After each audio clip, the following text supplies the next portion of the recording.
Hello les aventuriers, j'espère que vous allez bien. L'année 2022 vient juste de terminer et comme vous le savez, j'essaie de lire autant que je peux. Alors je me suis dit que ça pouvait être intéressant de partager une sélection des livres que j'ai le plus appréciés récemment. J'ai toujours soif de curiosité et d'apprendre de nouvelles choses. J'ai des goûts très larges en matière de lecture, des livres d'aventure, au développement personnel, au business, à la spiritualité. Lire m'aide à être inspiré. Il suffit de peu de choses pour grandir et un bon livre peut littéralement permettre d'améliorer sa vie. Bref, voici une liste non exhaustive de mes recommandations de lecture. J'ai d'ailleurs regroupé toutes mes recommandations de lecture sur mon site adrienhardy.com dans la catégorie Blue Ring Club. Allez, c'est parti.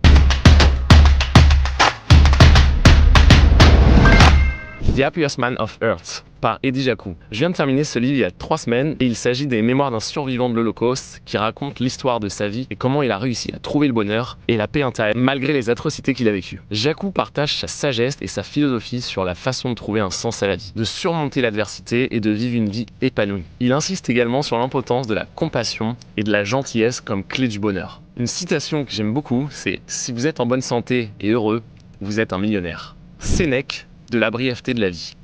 Il s'agit d'une œuvre philosophique dans laquelle Sénèque réfléchit à la brièveté de la vie humaine et à la manière de tirer le meilleur parti du don dont nous disposons.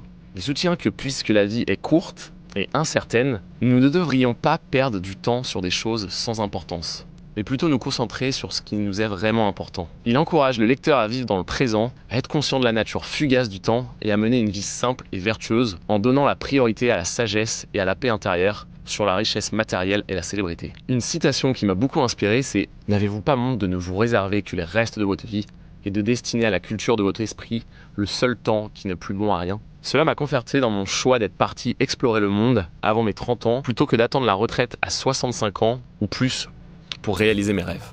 Troisième livre, Ikigai, The Japanese Secret to a Long and Happy Life, par Ken Mogi. Ce livre présente le concept japonais d'Ikigai qui signifie une raison d'être et la manière dont il peut être utilisé pour trouver un but et un épanouissement dans la vie. L'auteur explique comment le mode de vie et la culture traditionnelle japonais ont nourri le sens de l'ikigai et comment il repose sur un équilibre entre 4 éléments. Ce que vous aimez, ce dont le monde a besoin, ce pourquoi vous êtes doué et ce pourquoi vous pouvez être payé. Il encourage les lecteurs à trouver leur propre ikigai et à vivre une vie épanouie. Atomic Habit de James Clear. Ce livre se concentre sur la façon dont de petits changements peuvent conduire à de grands résultats lorsqu'il s'agit de créer des habitudes. L'auteur fournit un cadre permettant de comprendre comment les habitudes se forment et comment elles peuvent être modifiées. En décomposant les 4 principaux composants de chaque habitude, l'indice, l'envie, la réponse et la récompense, Claire fournit également des conseils pratiques sur la façon de former de bonnes habitudes et de briser les mauvaises. Comme par exemple la création d'un système de suivi des habitudes et l'utilisation d'incitations pour se motiver. Être discipliné est pour moi quelque chose de compliqué, mais en associant des tâches que vous n'aimez pas à des tâches que vous aimez, cela permet d'adopter plus facilement de nouvelles habitudes. Comme par exemple pour ma part, je ne suis pas du tout souple. Et travailler ma souplesse, c'est un enfer. Du coup, c'est pour ça que j'essaye de l'associer, par exemple en lisant un livre, en même temps. Autre livre, L'âme du monde de Frédéric Lenoir. Il s'agit d'un traité philosophique dans lequel l'auteur réfléchit à la nature de l'âme du monde et à la façon dont ils sont interconnectés. Il offre une vue d'ensemble des différentes croyances et théories sur l'âme à travers l'histoire et comment elles ont évolué au fil du temps. Il examine également la relation entre l'âme et le corps, le lien entre l'âme et la réalité ultime et le rôle de l'âme dans les pratiques spirituelles. Ce livre se lit très facilement et on s'attache facilement aux personnages qui sont des sages. Pour ma part, par exemple, j'ai tendance à vouloir tout contrôler. L'auteur explique qu'il faut savoir accepter l'incertitude et le changement. Autre livre, Free Trust of Well-Being, par Sadhguru. L'auteur, Sadhguru, un gourou indien et un yogi, un enseignant spirituel, dans ce livre, il présente 3 idées clés qui ont pour but d'aider les lecteurs à comprendre la nature du bien-être. Il explique que notre bien-être n'est pas seulement physique, mais aussi mental et spirituel, et qu'il peut être atteint en comprenant et en transcendant le mental. En transcendant le mental, les émotions et les schémas qui y sont liés. Il insiste également sur le fait que le bien-être ne consiste pas à obtenir quelque chose, mais à se débarrasser de quelque chose. En d'autres termes, à se débarrasser de ce qui bloque notre capacité à être naturellement bien. Autre livre, Il suffit d'une rencontre pour changer de vie, d'Anthony Nevo.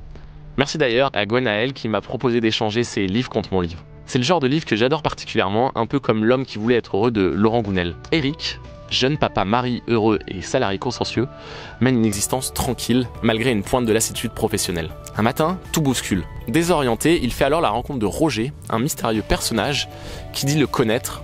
L'incitant à faire le point sur son existence, Roger transmet peu à peu à Eric 18 leçons qui vont l'aider à prendre sa vie en main et agir pour ne plus la subir. Un apprentissage qui l'emmènera à l'autre bout du monde, mais surtout la découverte de lui-même et de ses propres ressources.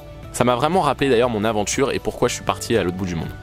Voilà, on arrive à la fin de cette vidéo. Dites-moi en commentaire si vous aussi vous avez déjà lu ces livres et ce que vous en avez pensé. Et sinon, quelles sont vos recommandations de livres que vous avez notamment et qui vous ont impacté en 2022. D'ailleurs, si vous aussi vous aimez lire, n'hésitez pas à télécharger gratuitement mon e-book Devenir aventurier de sa propre vie, ainsi que mon autre e-book sur la tokenisation immobilière et le prologue de mon livre Financer ses aventures grâce à l'immobilier.